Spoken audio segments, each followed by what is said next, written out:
Hello everyone, welcome back to my channel. Today I'm going to be showing you guys how I make these chilaquiles de mole and shredded chicken. We'll need about 10 tortillas already cut up, tomato, onion, some garlic, chiles de árbol, and the mole already pre-made, as well as your shredded chicken. And we're just going to go ahead and fry up our tortillas to make them into chips. And you want to make sure that they are crunchy. So you want to dip them all and mix it around. Some people do a few at a time, but I stopped doing that and I just throw them all in. Saves me the time of having to do little by little, and they still get crunchy at the end. So now what we're going to do is we're going to fry up our garlic, the onion, the tomatoes, as well as throw in the chiles, but super quick. You do not want to burn them. When you throw in your tomato, you guys want to be careful because it does splash some of the oil. So just make sure you guys do it carefully so you guys don't burn yourselves. Now I'm just quickly going to go ahead and throw in the chilies.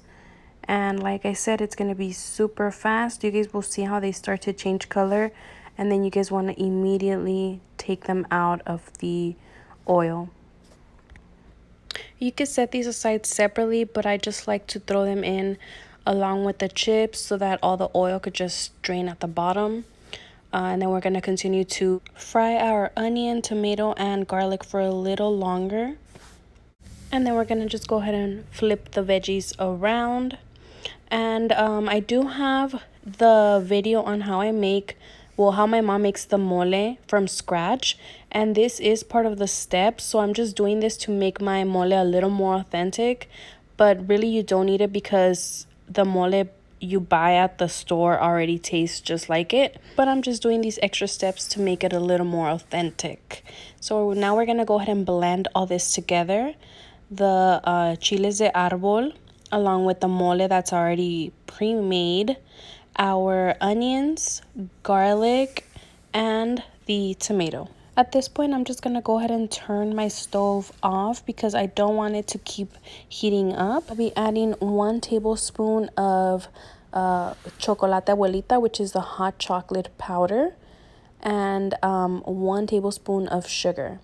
I got the powdered hot chocolate at the 99-cent only store and I love it. So I'm so glad that I have that to put in there and I don't have to wait for my chocolate to melt. Now I'm just going to go ahead and cook my chicken a little bit in this oil. You guys can get rid of the little chip crumbs that are in there. I don't care about them, so I just leave them in there. We're using the same oil we used for a chip, so it's fine. It's all going to get mixed in, so don't worry about them. But if you want to take them out, that's up to you. Oh, and don't forget to turn your stove back on, and we're going to go ahead and keep it at low. Just fry it up a little bit.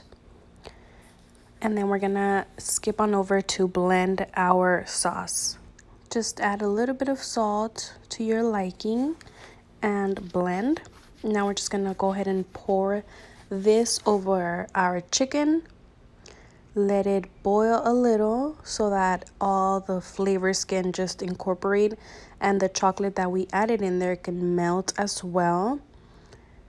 And it smells so good already, guys. You guys definitely have to try this recipe out. 100% recommend it.